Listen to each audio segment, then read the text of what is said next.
Seorang Perdana Menteri perempuan pertama Inggris, Margaret Thatcher, pernah mengatakan, "Watch your thought, for they become your words. Watch your words, for they become your actions. Watch your actions, for they become your habits. Watch your habits, for they become your character. Watch your character, for they become your destiny." In other words, what you think, you become. Perhatikan apa yang kita pikirkan, karena itu akan keluar menjadi ucapan, menjadi kata-kata. Perhatikan apa yang kita ucapkan, karena itu akan keluar menjadi tindakan, menjadi actions. Perhatikan apa yang kita lakukan, karena ketika itu diulang-ulang terus, dia akan menjadi habits, kebiasaan. Perhatikan kebiasaan kita mulai dari mata terbuka sampai tertutup lagi, karena dia akan menjadi karakter. Perhatikan karakter kita, karena demikianlah takdir kita. Dengan kata lain, apa yang kita pikirkan, demikian takdir kita. Urusan kun fayakun adalah urusan yang maha kuasa. Urusan kita adalah berikhtiar semaksimal mungkin. Ditanya perubahan terbesar dimulai dari mana? Dimulai dari mindset kita sendiri. Jangan salahkan mereka yang membiasakan dirinya satu hari minimal 1 juz atau satu hari minimal 1 halaman Al-Quran.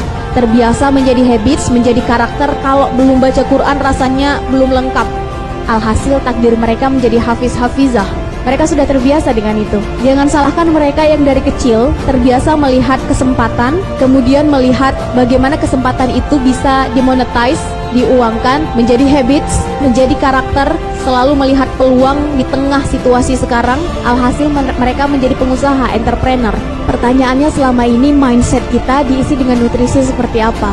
Apa yang kita baca, apa yang kita lihat, apa yang kita dengar, apa yang kita serap. Bagaimana habits kita akan terbentuk dan arahnya akan ke sana. Bismillahirrahmanirrahim. Assalamualaikum warahmatullahi wabarakatuh. Alhamdulillahilladzi khalaqal insana fi ahsani taqwim, tsumma radadnahu asfala safilin. Asyhadu an la ilaha illallah wahdahu la syarikalah wa asyhadu anna Muhammadan abduhu wa rasuluh la nabiyya ba'da. Alhamdulillah, saya senang sekali bisa hadir di tengah teman-teman yang sore hari ini, di weekend kali ini, mau menyempatkan waktunya untuk hadir, untuk sharing, untuk diskusi, untuk menuntut ilmu, untuk bertukar pikiran. Karena banyaknya sekarang anak muda kalau weekend habisnya di mana? Di mall. Ada lagi nggak? Yang cowok? Bingung. Jadi hadirnya 200 orang, 300 orang yang sore ini berkumpul di sini, tandanya sudah selected, tandanya sudah tersaring, sudah pilihan, sudah mau menyisihkan waktunya sekian jam untuk hadir di sini. Katanya kalau anak muda berkumpul, bawa masalah, sharing, diskusi, nanti pulangnya akan banyak ide baru, akan banyak pikiran baru, akan membawa semangat baru. Kuncinya satu, ada tukar pikiran saat forum itu terjadi. Jadi meskipun waktunya singkat, kita cuma punya 45 menit, semuanya kalau Sherly yang ngomong, nanti ketika pulang juga yang ingat hanya 20 menit saja. Nanti 20 menit, kejeda sama makan, jeda sama tidur, jeda sholat, jeda buang air, yang ingat hanya tinggal 10 menit saja. Dari 10 menit, setelah ngobrol sama teman, ngechat atau tulis status, post, yang akhirnya terimplementasi tinggal 5 menit saja. Jadi yang penting adalah singkat, tapi fokus. Jadi mari kita manfaatkan waktu, semoga Sherly juga bisa fokus, dan teman-teman juga bisa fokus. Silahkan nanti kita sama-sama diskusi, sharing. Kalau Sherly bisa jawab, Sherly akan jawab. Tapi kalau Sherly tidak bisa jawab, Sherly akan bawa pulang. Sherly cari tahu, semoga lain kesempatan bisa Sherly jawab. Yang jelas, diberi sedikit gundakan di depan seperti ini bukan karena Sherly lebih pintar teman-teman, bukan karena ilmu Sherly lebih, bukan karena pengalaman Sherly lebih, bukan karena Sherly lebih pantas. Bisa jadi di sini banyak guru-guru Sherly, bisa jadi di sini banyak kakak-kakak, orang tua yang lebih berpengalaman dari Sherly. Salam takzim Sherly, salam hormat. Tapi hanya sebagai bridging saja untuk di awal, sehingga nanti jika ada yang ingin bertanya, mungkin ada kawannya yang ingin menanggapi, tak ada masalah, silahkan. Yang saya hormati teman-teman yang sudah menyelenggarakan acara, pihak Dewan Masjid, juga teman-teman. Yang jelas, yang besar tak saya sebut gelarnya, yang kecil pun tak saya sebut namanya. Orang tua kami dengan para tuahnya, guru-guru kami, ustadz, ustazah kami yang hadir di sini dengan berkalamullah dan berkitabullahnya. Anak muda dengan semangatnya. Masih pada semangat? Masih semangat? Baik, hari ini kali pertama Sherly dikasih tema baper. Baper, bawa perubahan. Dan ini pasti berkaitan dengan anak muda. Karena di setiap perubahan pasti ada derap langkah anak muda. Dan ini teorinya sudah dari beribu-ribu tahun yang lalu. Rasulullah pernah bilang, tiang negara itu adalah pemuda-pemudinya. 1400 tahun yang lalu pun Sayyidina Ali pernah berkata, Syubanul yaum rijalul ghad, rijalul yaum imadul ghad.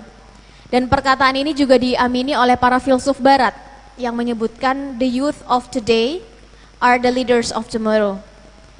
Intinya sama, bahwa pemuda hari ini adalah pemimpin nanti di masa depan. Perkataan ini indah sekali dan dalam sekali. Jangan sampai kita balikkan menjadi pemuda hari ini adalah pecundang di masa depan. Kenapa pecundang? Karena kita tak melakukan apa-apa, kita tak membuat persiapan apapun. Malcolm X pernah berkata, teman-teman tahu Malcolm X? Seorang aktivis kemanusiaan dari Amerika Serikat berkulit hitam, yang sudah banyak peneliti sosial menyebutkan kalau ada presiden pertama sebelum Obama berkulit hitam di Amerika, maka Malcolm X yang paling pantas. Malcolm X memperjuangkan persamaan derajat kulit hitam dan putih, sehingga muncullah sampai sekarang undang-undang persamaan antara kulit hitam dan putih di Amerika. Dia pernah berkata seperti ini, the future belongs to those who prepare for it today. Masa depan adalah milik mereka yang mau mempersiapkannya hari ini. Pertanyaannya adalah, apa yang sudah kita persiapkan? Bukan tentang kita lahir di mana, dengan kondisi sosial, ekonomi, keluarga seperti apa, dengan warna kulit seperti apa, dengan bentuk tubuh seperti apa, keluar dari rahim perempuan mana. Masa depan bukan ditentukan dari itu, tapi tentang kita mau mempersiapkannya dengan seperti apa. Sekarang kita, tadi katanya rata-rata di sini umurnya 20 ke atas, benar ya? Ada yang di bawah 20? Oh ada juga, waduh.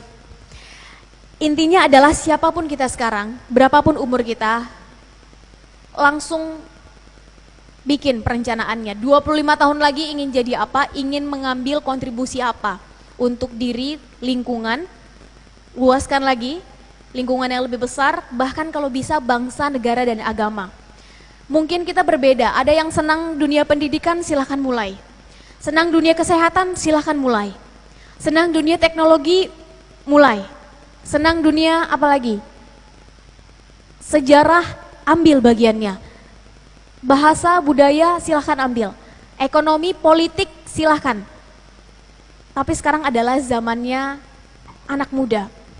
Bikin perencanaannya, 5 tahun pertama, apa yang akan dilakukan? 5 tahun kedua apa? 5 tahun ketiga apa? Breakdown. 5 tahun kepanjangan Kak, breakdown lagi. Dalam 5 tahun, 1 tahun pertama saya akan selesai dengan ego saya sendiri. 2 tahun kedua, saya akan menemukan setidaknya 3 mentor. Dalam tahun ketiga, setidaknya sudah mulai karya saya dalam dunia pendidikan misalnya. Tahun keempat, saya sudah mulai tentukan apa targetnya. Sehingga tahun-tahun berikutnya kita tahu bahwa kita on the track. Sehingga hanya ada 4 kualitas manusia teman-teman. Pertama adalah mereka yang pesimis. Tanyakan satu pertanyaan pada manusia jenis ini, jawabannya selalu dimulai dengan kata, ah. Buat teman-teman yang masih kuliah, ingin lulus kuliah berapa tahun?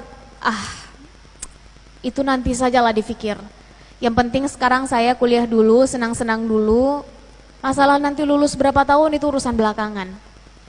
Mau mulai punya usaha sendiri, umur berapa? Ah, Itu punya mereka yang sudah punya modal, punya usaha itu adalah saat saya nanti sudah selesai masalah pekerjaan, investor juga sudah ketemu, ide juga sudah dapat, baru saya mulai. Kalau sekarang mah saya apa tuh? Selalu memandang kecil, melihat diri dari sisi negatif. Tipikal manusia kedua adalah mereka yang realistis. Tanya satu pertanyaan pada manusia jenis ini, selalu dimulai dari kata, ya sudahlah. Kapan mau mulai punya rumah sendiri? Ya sudahlah. Sekarang saja sudah tinggal di sini, syukur.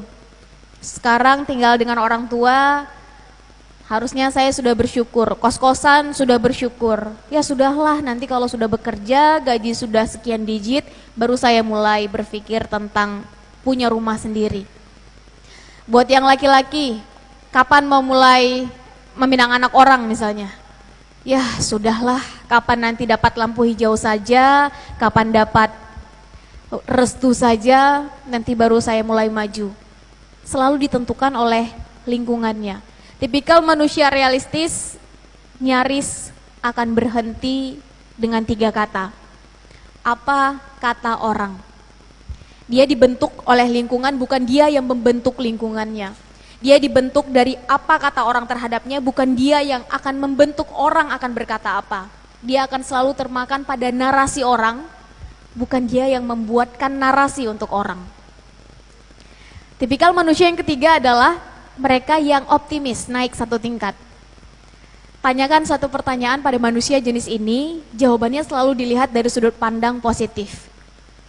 Bagaimana nanti melihat Indonesia tahun 2045?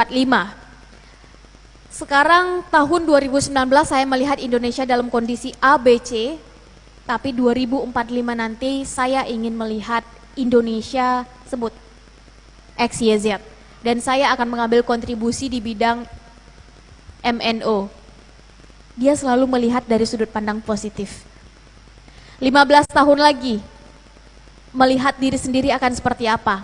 Sekarang saya memang adalah seorang mahasiswa di kampus ini, jurusan ini, semester ini. Tapi 5-10 tahun yang akan datang, saya sudah punya usaha di bidang logistik misalnya, dengan revenue tahunan minimal 5 miliar lah. Kok nggak ada yang amin? Takut banget bercita tinggi. Nanti 5 tahun lagi sudah punya karya dalam bidang apa? Sekarang memang yang saya lakukan adalah ini bersama teman-teman. Tapi 5 tahun dari sekarang, karena saya suka dalam bidang pendidikan, minimal saya sudah punya yayasan. Minimal sudah ada 100 anak yang kita bantu untuk sekolah. Setidaknya ada 2.000 teman-teman yang tidak bisa membaca, menjadi bisa membaca di lingkungan Jabodetabek. Bukan tentang siapa dia sekarang, tapi siapa dia nanti. Ada 1.000 orang yang mengatakan that's impossible, tidak mungkin. Dia adalah orang ke 1.001 yang akan mengatakan that's possible, itu mungkin. Dan saya yang akan membuat itu menjadi mungkin. Orang lain bilang itu mustahil, dia duluan yang akan memvisualisasikan cita-citanya dalam pikirannya. Tipikal manusia yang keempat naik lagi 1 tingkat, mereka yang progresif. Teman-teman, kadang-kadang kita hidup terbentur dengan yang namanya aturan, betul nggak? Buat mahasiswa ada yang namanya aturan kampus. Buat yang sudah bekerja di sini ada yang namanya aturan perusahaan. Nanti kalau sudah selesai, mungkin punya usaha sendiri, sebagai warga negara pun ada namanya aturan negara. Bahkan sebagai makhluk ilahi, ada yang namanya aturan agama. Kita hidup dengan aturan. Maka hanya mereka yang progresif yang selalu menemukan celah dan cara. Dengan kreatif, inovatif, tapi tetap solutif untuk terus membawa perubahan. Dia tak peduli dimanapun dia berada, situasinya seperti apa, dia selalu muncul dengan pembaharuan dan ide-ide segarnya. Dan manusia seperti ini yang nantinya akan membawa perubahan untuk orang-orang di sekitarnya. Zaman bergerak, waktu berganti, teknologi hadir. Kita mampu atau tidak beradaptasi, maka ini yang akan menentukan langkah kita selanjutnya. Franklin pernah bilang, teman-teman, when people stop changing, they are dying. Ketika manusia berhenti berubah, tentu berubah ke arah yang lebih baik, maka mereka akan mati. Pertanyaannya adalah apa yang membuat teman-teman hari ini di sini berbeda dengan teman-teman 5 tahun yang lalu? Apa yang membuat teman-teman 5 tahun yang akan datang berbeda, berubah dari teman-teman yang sekarang? Bikin targetnya.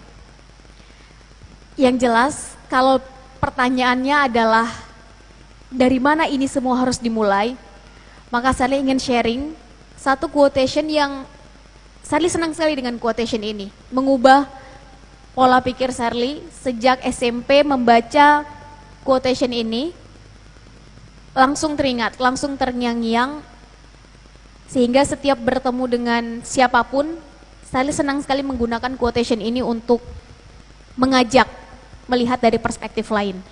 Seorang Perdana Menteri perempuan pertama Inggris, ada yang ingat? Margaret Thatcher pernah mengatakan, watch your thought, for they become your words. Watch your words, for they become your actions. Watch your actions, for they become your habits. Watch your habits, for they become your character. Watch your character, for they become your destiny. In other words, what you think, you become. Perhatikan apa yang kita pikirkan, karena itu akan keluar menjadi ucapan, menjadi kata-kata. Perhatikan apa yang kita ucapkan, karena itu akan keluar menjadi tindakan, menjadi actions. Perhatikan apa yang kita lakukan, karena ketika itu diulang-ulang terus, dia akan menjadi habits, kebiasaan. Perhatikan kebiasaan kita mulai dari mata terbuka sampai tertutup lagi, karena dia akan menjadi karakter. Perhatikan karakter kita, karena demikianlah takdir kita. Dengan kata lain, apa yang kita pikirkan, demikian takdir kita. Urusan kun fayakun adalah urusan yang maha kuasa. Urusan kita adalah berusaha, berikhtiar semaksimal mungkin. Ditanya perubahan terbesar dimulai dari mana? Dimulai dari mindset kita sendiri. Jangan salahkan mereka yang membiasakan dirinya 1 hari minimal 1 juz atau 1 hari minimal 1 halaman Al-Quran, terbiasa menjadi habits, menjadi karakter. Kalau belum baca Quran rasanya belum lengkap. Alhasil takdir mereka menjadi hafiz-hafizah. Mereka sudah terbiasa dengan itu. Jangan salahkan mereka yang dari kecil terbiasa melihat kesempatan, kemudian melihat bagaimana kesempatan itu bisa dimonetize, diuangkan, terbiasa membaca majalah Forbes misalnya, menjadi habits, menjadi karakter, selalu melihat peluang di tengah situasi sekarang, alhasil mereka menjadi pengusaha, entrepreneur. Jangan salahkan mereka yang terbiasa bacaannya dari dulu Tempo, 1 hari minimal 10 koran dibaca, mengikuti current issue sekarang apa, terbiasa mengikuti berdebat, jadi karakter, mereka menjadi politikus. Bagaimana habits kita akan terbentuk dan arahnya akan ke sana. Pertanyaannya selama ini mindset kita diisi dengan nutrisi seperti apa? Apa yang kita baca, apa yang kita lihat,